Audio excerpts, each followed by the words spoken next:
여러분은 평소 사이코패스에 대해 관심이 많으신가요? 저는 어릴 적부터 이러한 범죄 사건에 대해 관심이 많았습니다. 도대체 저 범인들은 우리와 어떤 점이 다르길래 아무렇지 않게 범죄를 저지르고 뻔뻔하게 살아갈까? 어떤 점이 우리와 다를까? 늘 생각하며 사건들을 찾아보거나 듣곤 했죠. 그때의 기억을 살려서 사이코패스의 전형적인 모습이 드러나는 사건에 대해 이야기를 해보려 합니다.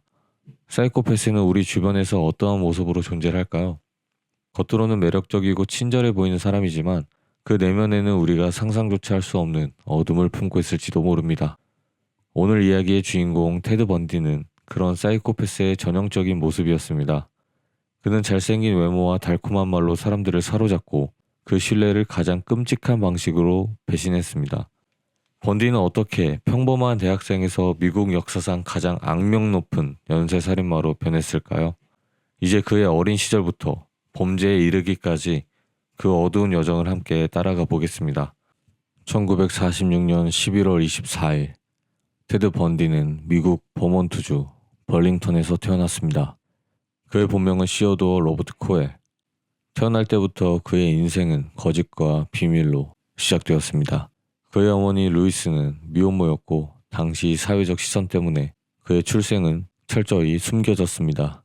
테드는 조부모와 함께 살며 자신의 어머니를 누나로 알고 자랐습니다.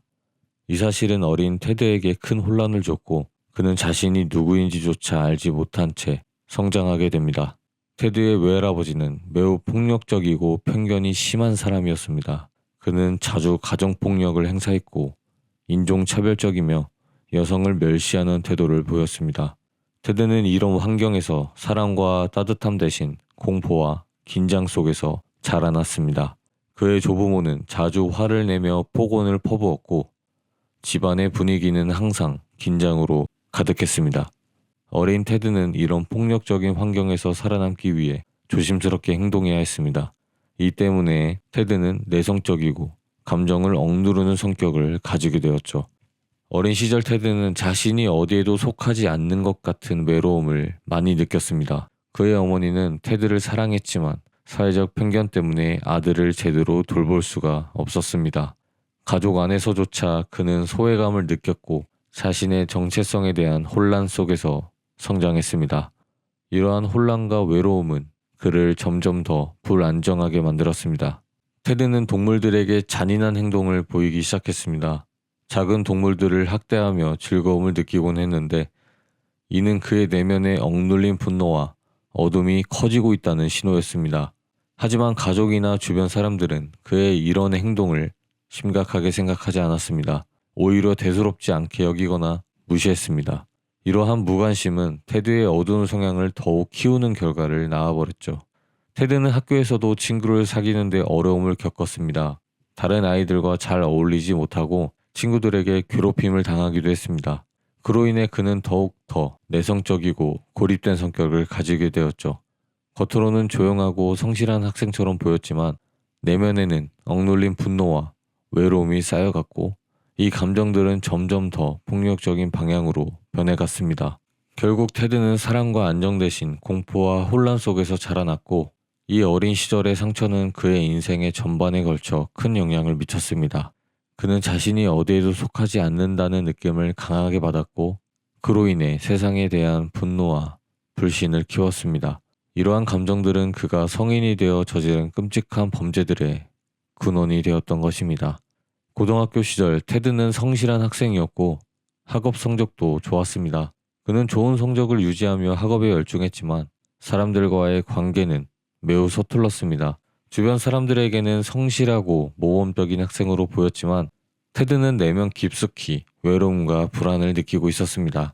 친구를 사귀는데 어려움을 겪었고 종종 혼자만의 시간을 보내며 자기만의 세계에 갇혀 있었습니다. 친구들 사이에서 그는 그다지 눈에 띄지 않는 존재였고 감정을 억누르며 자신을 보호하려는 태도를 보였습니다. 대학에 진학하면서 테드는 새로운 시작을 꿈꾸었습니다. 그는 워싱턴 대학교에 입학해 심리학을 전공하며 점차 자신감을 회복해 갔습니다. 외모도 매력적으로 변해갔고 사람들 앞에서 자신감 넘치는 모습을 보이기 위해 노력했습니다. 그러던 중 테드는 다이앤 에드워즈라는 여성을 만나게 됩니다. 다이앤은 부유한 가정에서 자란 아름답고 지적인 여성이었고 테드는 그녀에게 깊이 빠져들었습니다. 그녀는 테드에게 이상적인 삶의 상징이었고 그녀와 함께하는 미래를 꿈꾸며 더 매달리게 되었습니다. 테드는 다이앤에게 자신의 가장 좋은 모습만 보여주려고 애를 썼는데요. 그녀와 있을 때는 매너 있고 사려 깊은 모습을 보이면서 그녀의 사랑을 받기 위해 최선을 다했습니다.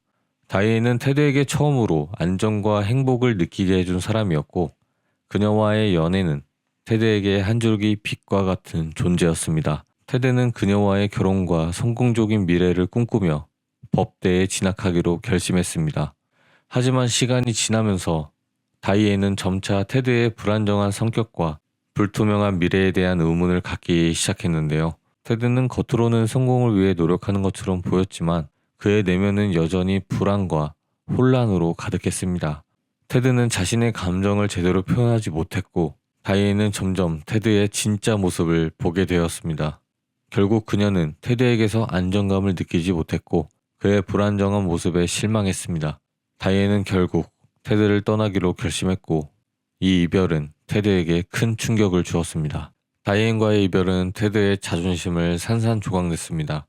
그녀를 잃은 것은 단순한 사랑의 끝이 아니라 그의 인생에서 유일하게 빛나던 희망이 사라진 것이었기 때문이죠. 이 사건은 테드의 내면에 깊은 분노와 좌절을 심어주었고 그는 이를 극복하기 위해 왜곡된 방식으로 자신을 변화시키려고 했습니다. 다이앤과 닮은 여성들에게 집착하기 시작한 것도 이 때문이었습니다. 그는 그들을 통해 잃어버린 다이앤을 되찾으려고 했고 그 과정에서 점점 더 어두운 길로 빠져들었습니다.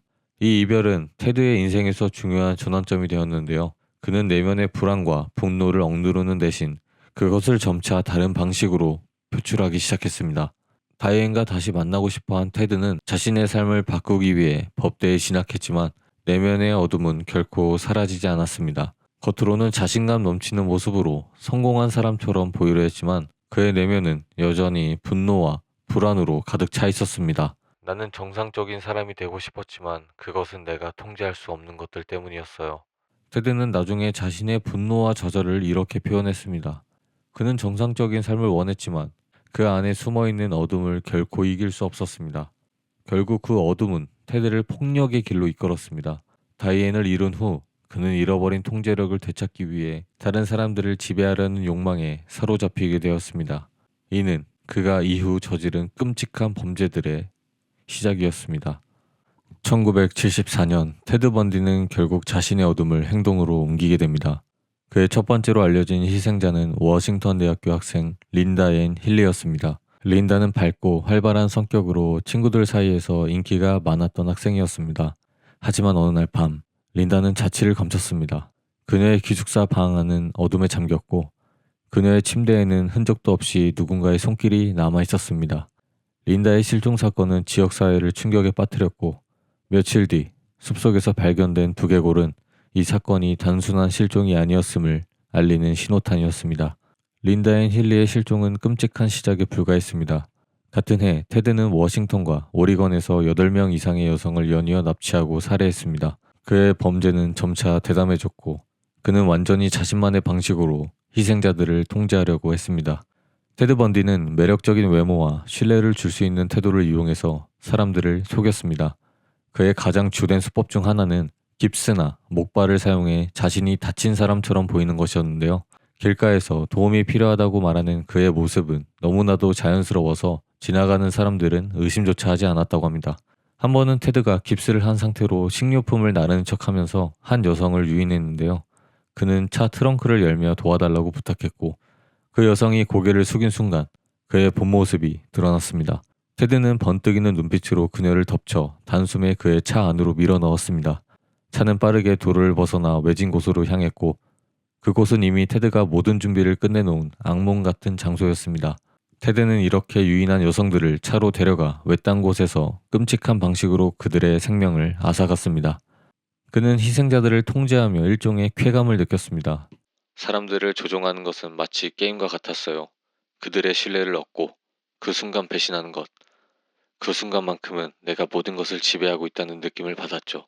그는 한 인터뷰에서 이렇게 말했습니다. 테드의 이러한 고백은 그의 범죄가 단순한 살인을 넘어서 왜곡된 권력과 통제에 대한 욕망이었다는 것을 여실히 보여줍니다. 그는 희생자들을 통해 자신이 세상 위에 군림할 수 있다는 착각 속에서 살고 있었습니다. 1974년 여름, 테드는 일명 레이크 사마미시 사건을 일으켰습니다. 이 사건에서 그는 대낮에 공원에서 2명의 여성을 연달아 납치했습니다. 이 사건은 그의 범행 방식이 얼마나 대담해졌는지를 단적으로 보여줍니다. 그는 공원에서 편안한 옷차림으로 사람들 속에 섞여 있었습니다. 마치 휴일을 즐기러 나온 평범한 청년처럼 보였죠. 테드는 자신을 테드라고 소개하며 지나가는 여성들에게 접근했습니다. 그가 다친 팔을 들고 도움을 요청하자 여성들은 그의 부탁을 들어주려 다가갔습니다. 그중 한 여성인 자니스 오트는 테드의 차까지 그를 도와주다가 그에게 납치되고 말았습니다. 몇 시간 후 테드는 또 다른 여성 데니스 네슬런드에게 접근해 같은 방식으로 납치했습니다. 레이크 사마미시에서의 사건은 많은 목격자가 있었음에도 불구하고 테드는 그 누구에게도 의심을 받지 않았습니다. 그의 외모와 태도는 너무나도 평범하고 신뢰를 줄 수 있는 모습이었기 때문입니다. 사람들은 테드라는 이름을 기억하고 있었지만 그가 얼마나 끔찍한 일을 저지르고 있었는지는 상상도 하지 못했습니다. 테드는 그날 2명의 여성을 차례로 납치하고 살해했습니다. 그 과정에서 그는 자신이 얼마나 무자비하고 차가운 인간인지 여실히 드러냈습니다. 그는 사람들의 신뢰를 이용해 그들을 가장 취약한 순간에 덮쳤고 그 순간의 통제감을 즐겼습니다. 테드 번디는 피해자들에게 잔인하게 폭력을 행사했고 그의 범죄는 단순한 살인이 아니라 그들의 삶을 완전히 파괴하는 것이었습니다. 그는 희생자들의 생명을 빼앗는 것뿐만 아니라 그들의 마지막 순간까지도 공포와 혼란으로 가득 차게 했습니다. 그의 범죄 현장에는 잔인한 흔적들이 남아 있었고 그는 이를 통해 자신의 존재감을 확인하려 했습니다. 번디는 그 어떤 죄책감도 느끼지 않았습니다. 오히려 그는 자신이 통제하고 지배하고 있다는 느낌을 즐겼습니다. 1975년 테드 번디는 결국 첫 번째 체포를 당하게 됩니다. 그는 여성 납치와 살인 혐의로 경찰의 추적을 받으며 수년간 범행을 이어왔습니다.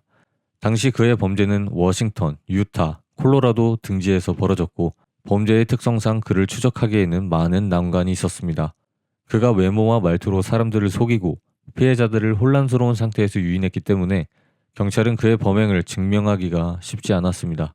그러던 중 1975년 8월 16일 유타주 프로보 지역에서 여성 실종 사건들이 연이어 발생하며 경찰은 긴박하게 수사를 벌이고 있었습니다. 그 중에서 테드 번디의 차량이 수상하게 여겨지기 시작했죠.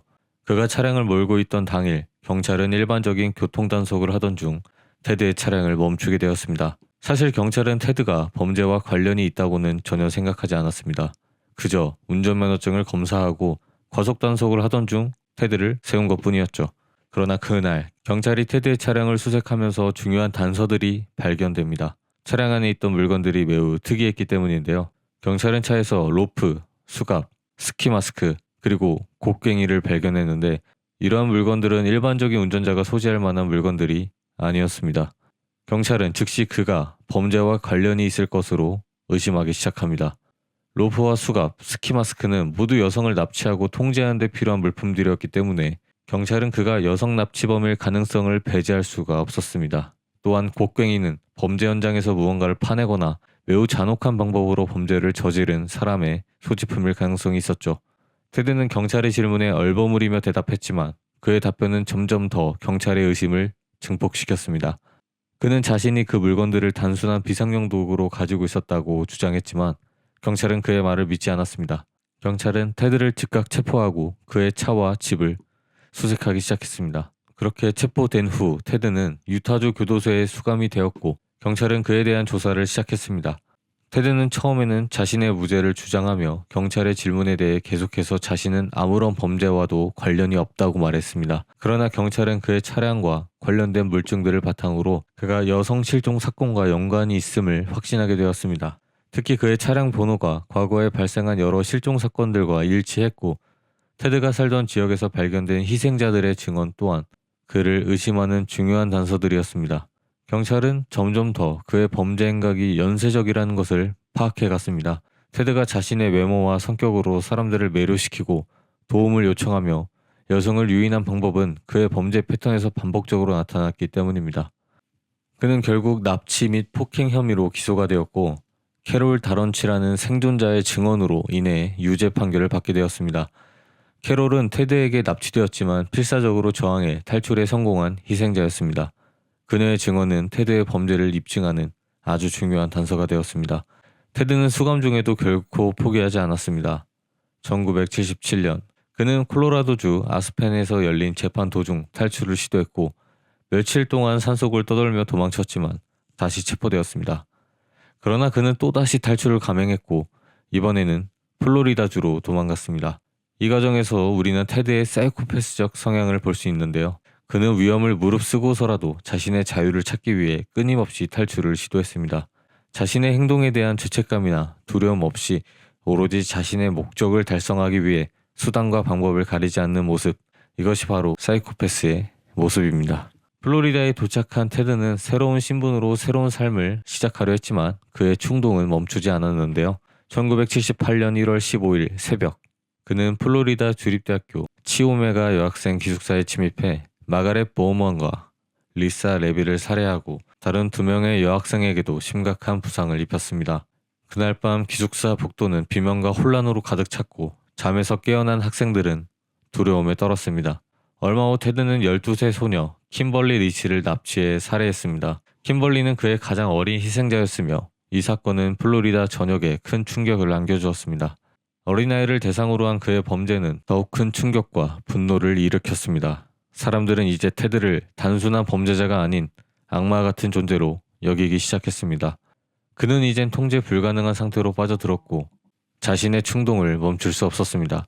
1978년 2월 15일 테드는 플로리다주 펜사콜라에서 도난 차량을 운전하다가 경찰에 붙잡히게 되었습니다.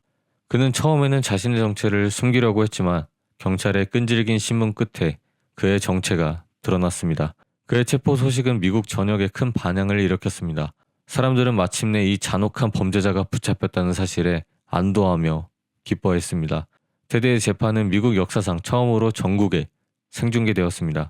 그는 법정에서 자신을 변호하며 여전히 사람들을 조종하려고 했는데요. 그는 마치 자신이 무죄인 것처럼 주장하고 법정을 자신의 무대로 만들려고 했습니다. 하지만 그의 범죄를 입증하는 증거들은 너무나도 명백했고 특히 리사 레비의 시신에 남아있던 치아 자국은 결정적인 증거였습니다. 법의학 전문가는 그 치아 자국이 테드의 것과 일치한다고 증언했고 이것이 그의 유죄를 입증하는 데 아주 중요한 역할을 했습니다. 테드 번디의 엽기적인 행동은 재판 도중에도 보여졌는데요.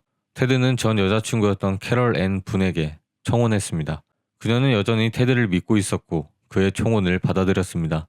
이 결혼 선언은 많은 사람들에게 충격을 주었는데요. 이는 그가 여전히 사람들을 조종하려 했다는 사실을 보여주는 상징적인 사건이었습니다.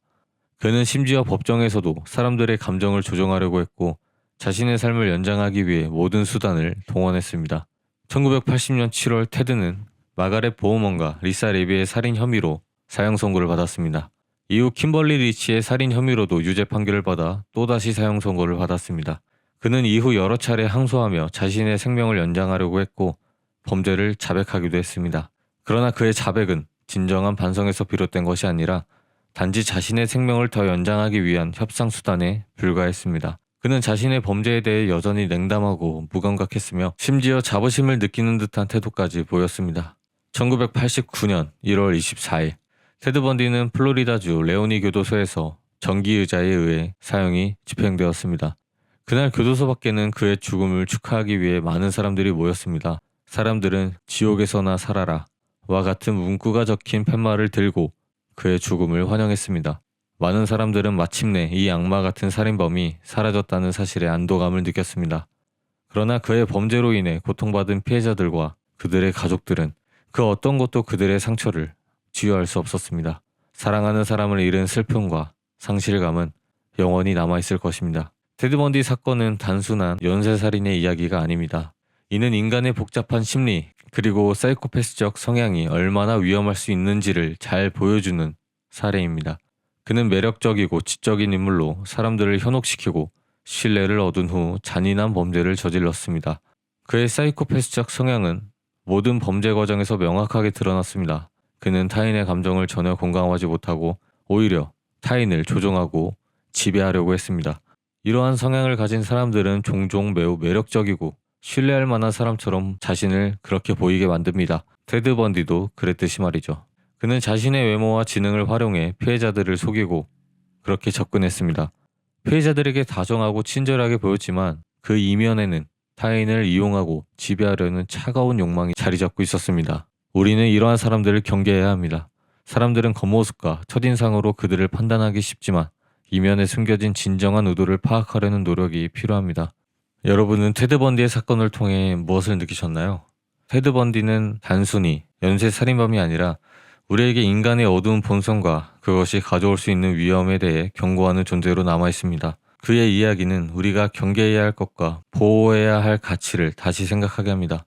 여러분에게 누군가가 이유 없이 잘해주거나 가깝게 접근한다면 우선 의심하고 보셔야 합니다. 엄청나게 치밀하게 계획을 하고 접근하기 때문에 이러한 의도를 알아차리는 것은 굉장히 힘든 일이죠. 안타깝게도 우리는 모든 호의를 마지막까지 의심을 해야 합니다. 그래야만 나 자신을 지킬 수 있기 때문이죠. 여러분이 알고 있는 좋은 예방 방법이 있다면 자유롭게 댓글로 남겨주시면 감사하겠습니다. 최근에 눈도 정말 많이 내리고 또 날씨가 추워져서 길이 굉장히 미끄럽고 위험합니다. 출퇴근 이동 시에 항상 조심하시고 감기도 조심하시기 바랍니다. 그럼 다음 이야기로 돌아오겠습니다. 들어주셔서 감사합니다.